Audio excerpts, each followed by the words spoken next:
The live TV, सच सबसे आगे। नमस्कार, द लाइव टीवी आप देख रहे हैं, आपके साथ मैं हूं आदित्य कुमार। हमने बताया कि जिस रास्ते से भारत जोड़ो यात्रा गुजरी, उस रास्तों की सीट कांग्रेस की झोली में चली गई और जहां जहां पीएम मोदी और अमित शाह ने प्रचार किया, वहां वहां बीजेपी की स्थिति काफी बेकार रही। अब बात कर लेते हैं हिंदुत्व के फायर ब्रांड नेता योगी आदित्यनाथ जी की। योगी आदित्यनाथ जी उत्तर प्रदेश के मुख्यमंत्री हैं। अब वो कहां कहां चुनाव प्रचार करने गए थे और वहां की स्थिति बीजेपी की क्या रही, ये जानना समझना बेहद जरूरी है। अब आपको हम कुछ आंकड़े प्रस्तुत करना चाहते हैं, आपके सामने बताना चाहते हैं। वरिष्ठ पत्रकार हैं जिन्होंने बताया है किस तरीके से योगी आदित्यनाथ जब मांड्या पहुंचे, धुआंधार रैली की थी उन्होंने। देखिए, प्रभात खबर ने भी बाकायदे लिखा है कि कर्नाटक चुनाव में योगी आदित्यनाथ की धमाकेदार एंट्री, रोड शो के बाद कांग्रेस पर जमकर साधा निशाना। निशाना क्या साधा था वो बाद में बताएंगे, लेकिन यहां पहुंचे थे, देखा आपने, धमाकेदार एंट्री हुई थी, बताया गया। अब वहां धमाकेदार जीत भी मिली, ये जानना भी बेहद जरूरी है। प्रशांत टंडन लिखते हैं कि योगी आदित्यनाथ ने कर्नाटक के मांड्या में धुआंधार रैली की थी। मांड्या जिले की 8 विधानसभा सीटें हैं, जिनमें 6 कांग्रेस ने जीती, 1 जेडीएस ने, 1 एसकेपी ने, बीजेपी 0। यानी मांड्या जिले में बीजेपी को 1 सीट नहीं मिली और मांड्या जिले में योगी आदित्यनाथ ताल ठोंक के आए थे, कांग्रेस पर निशाना साध कर आए थे।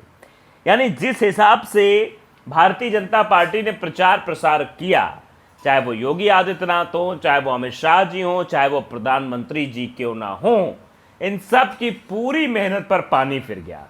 ये दूसरे पर निशाना साध रहे थे, अलग वे में चुनाव को ले जाने की कोशिश कर रहे थे, लेकिन कर्नाटक की जनता ने कहा कि वास्तविक मुद्दों पर बात करिए, जो हमारे वास्तविक मुद्दों पर बात करेगा हम उसकी बात सुनेंगे, नहीं तो 0 बटा सन्नाटा दे देंगे।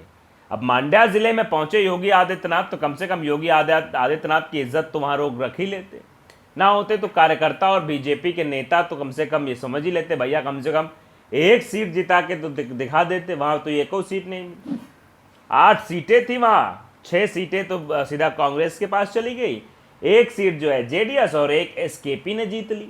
उत्तर प्रदेश कानून व्यवस्था की वहां बात कर रहे थे योगी आदित्यनाथ जी, क्या कुछ कह रहे थे। अब जरा खबर पे भी आ जाते हैं, पुरानी खबर है, हम बता इसलिए रहे हैं कि मांड्या जिले के चुनावी नतीजे आपने देख लिए।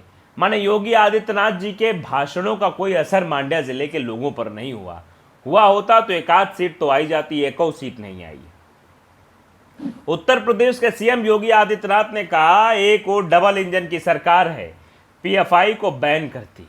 यानी योगी आदित्यनाथ ने कहा था डबल इंजन की सरकार है। कर्नाटक में भी सरकार है और कहां सरकार है, सरकार केंद्र में भी है। डबल इंजन था, डबल इंजन के बाद भी डबल इंजन की बात करके भी डबल इंजन फुस साबित हुआ कर्नाटक में। और दूसरी ओर कांग्रेस तुष्टीकरण काम करती है, उन्हें धर्म के आधार पर आरक्षण देने का काम करती है। आप समझिए, धर्म के नाम पर आरक्षण देने का काम करने की बात कांग्रेस के बारे में कही जा रही थी। उत्तर प्रदेश योगी आदित्यनाथ ने कहा कि जनसभा को संबोधित कर कांग्रेस सहित विपक्षी पार्टियों में जमकर निशाना भी साधा। मांड्या में उत्तर प्रदेश सीएम योगी आदित्यनाथ ने रैली को संबोधित करते हुए कहा, आज कांग्रेस विकास की बात कर रही है, बड़े बड़े दावे कर रही है, लेकिन उनकी विकास की हकीकत क्या थी। पंचवर्षीय योजना, एक प्रोजेक्ट बनता था, एक पंचवर्षीय योजना लग जाती थी, अगली पंचवर्षीय योजना में उसका शिलान्यास होता था, तीसरी में कार्यान्वयन होता था, चौथी पंचवर्षीय योजना शुरू होते ही प्रोजेक्ट दम तोड़ देता था और प्रोजेक्ट कभी पूरा नहीं होता था, ये बात कही गई है। तो CM Yogi Adityanath double engine की वहां बात करते हुए नजर आए। उत्तर प्रदेश सीएम योगी आदित्यनाथ ने कहा कि एक और डबल इंजन की सरकार है जो पीएफआई को बैन करती है और दूसरी ओर कांग्रेस तुष्टीकरण का काम करती है, उन्हें धर्म के आधार पर आरक्षण देने का काम करती। धर्म के आधार पर आरक्षण भारत के संविधान के विपरीत असंवैधानिक है। कर्नाटक चुनाव को लेकर योगी आदित्यनाथ ने धुआंधार रैली की, धुआंधार कवरेज हुई, धुआंधार बातें कही गई, लेकिन चुनाव में फुस हो गया मामला। आप समझ सकते हैं, मतलब खोदा पहाड़ निकली चुहिया। यानी बड़ी बड़ी बातें तो की गई, लेकिन अंततः क्या हुआ कि आप सबके सामने है। 3 रैलियों को वहां पर बुधवार को संबोधित किया था। सबसे पहले उन्होंने मांड्या में बीजेपी उम्मीदवार के पक्ष में रैली रोड शो किया, उसके बाद विजयपुरा में किया, प्रचार किया, लेकिन फिर भी कोई दाल गलती हुई नहीं नजर आई। अंततः नतीजा क्या हुआ कि वहां से भैया हार गए, उनके सारे प्रत्याशी हार गए। 6 जीते किसके, कांग्रेस के, 1 जीता जेडीएस का, तीसरा जीता जो एक मतलब तीसरा क्या अंतिम 8वां कह लीजिए, 1 एसकेपी, यानी 1 इधर चले गए, 6 बाकी कांग्रेस के खाते में। अब अंदाज़ा लगा सकते हैं किस तरीके से सुपड़ा साफ हो गया। आसमा रिजवान कहती हैं कि सुपड़ा साफ। फिर उसके बाद प्रशांत टंडन लिखते हैं जहाँ जहाँ जहाँ पैर पड़े संतन के, मतलब कटाक्ष भी किया जा रहा है। तो अंदाज़ा आप लगाइए कि किस तरीके से योगी आदित्यनाथ ने पूरी मेहनत की थी। योगी आदित्यनाथ प्रचार करने पहुंचे थे, मांड्या ज़िले में प्रचार करने पहुंचे, लेकिन मांड्या ज़िले की स्थिति आखिरकार क्या हुई। मांड्या ज़िले में एक भी सीट नहीं जीत पाई। 8 सीटों में एक भी सीट जो है वो खाते में नहीं आई, किसके, बीजेपी के। बीजेपी वहां हार गई है। आप अंदाज़ा लगाइए और सोचिए ज़रा इस बात को कि आखिरकार क्या कमी रह गई बीजेपी की कैंपेनिंग में। योगी आदित्यनाथ नहीं जिता पाए, अमित शाह नहीं जिता पाए, और स्वयं प्रधानमंत्री नरेंद्र मोदी, जिनको बिग स्टार प्रचारक बीजेपी में कहा जाता है, जिनकी रैलियों की सबसे ज़्यादा डिमांड होती है, वो भी नहीं जिता पाए। आप समझिए किस तरीके से सीधे तौर पर खारिज किया बीजेपी को। बीजेपी एक भी सीट ना जीतना बहुत सारे इशारे करती है कि आखिरकार बीजेपी का जनता ने नकार दिया है। ये अपने आप में बड़ा सवाल है, ये भी सवाल लोग पूछ रहे हैं। और सबसे बड़ी बात तो ये, योगी आदित्यनाथ तो वहां पहुंचे ही पहुंचे थे, साथ ही साथ प्रधानमंत्री नरेंद्र मोदी भी वहां पहुंचे थे।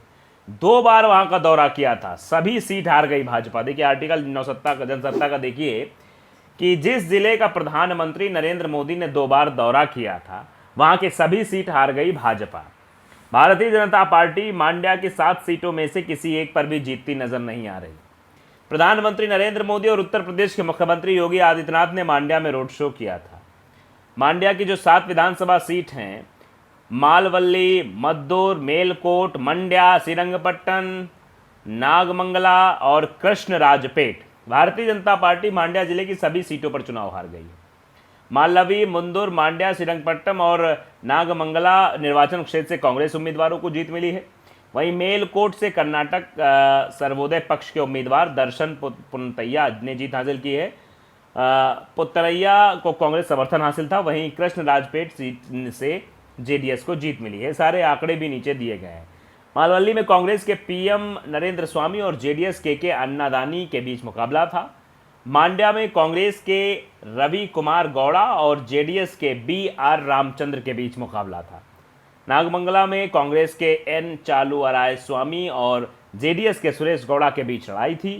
कृष्णराजपेट में जेडीएस उम्मीदवार एचटी मंजू और का कांग्रेस के बीएल देवराज और भाजपा के नारायण गौड़ा से मुकाबला था। नागमंगला में कांग्रेस के एन चालुवराय स्वामी और जेडीएस के सुरेश गौड़ा के बीच लड़ाई थी। तो ये आप अंदाजा लगा सकते हैं। पिछले चुनाव तक मांड्या को जनता दल गढ़ का सेकुलर, मतलब जनता दल सेकुलर का गढ़ माना जाता था। 2018 के चुनाव में जेडीएस ने सभी 7 विधानसभा सीटों पर जीत हासिल की थी। लेकिन मांड्या जिले में अपने उम्मीदवारों के प्रचार के लिए भाजपा ने निर्दलीय सांसद सुमलता का भी साथ लिया था। सुमलता ने दावा किया था कि मांड्या जिला आश्चर्यजनक परिणाम देगा। कर्नाटक विधानसभा चुनाव से पहले प्रधानमंत्री नरेंद्र मोदी ने 2 बार जिले का दौरा किया था। उन्होंने रोड शो भी किया। भाजपा को उम्मीद थी कि वो मांड्या में अच्छा प्रदर्शन करेगी। मांड्या को कर्नाटक का शुगर बाउल कहा जाता है। 12 मार्च 2023 को गत 27 साल में पहली बार कोई प्रधानमंत्री मांड्या पहुंचा था। उन्होंने बेंगलुरु मैसूर एक्सप्रेसवे उद्घाटन के अलावा 2 किलोमीटर लंबा रोड शो भी किया। एक जनसभा को संबोधित करते हुए उन्होंने कर्नाटक की भाजपा सरकार की तारीफ भी की थी। ट्रेडिशनली इस जिले के मतदाता जेडीएस और कांग्रेस को वोट करते हैं, लेकिन प्रधानमंत्री नरेंद्र मोदी की रैली और जनसभा ने सभी को आश्चर्यचकित जरूर कर दिया था। प्रधानमंत्री को देखने सुनने के लिए भारी भीड़ उमड़ी थी, लेकिन वो भीड़ वोट में तब्दील नहीं हुई। और भीड़ कैसी आती है आप भी जानते हैं, कैसे बुलाई जाती है ये भी आप जानते हैं। तो फिलहाल मोदी जी ने भी ताकत लगाई थी, योगी जी ने भी ताकत लगाई, लेकिन मांड्या जिले की सीट एक भी हाथ ना आई। तो द लाइव टीवी अगर आपने सब्सक्राइब नहीं किया, सब्सक्राइब जरूर करिए, बेल आइकन दबाइए ताकि सच खबर आप तक पहुंचती रहे। नमस्कार। द लाइव टीवी, सच सबसे आगे।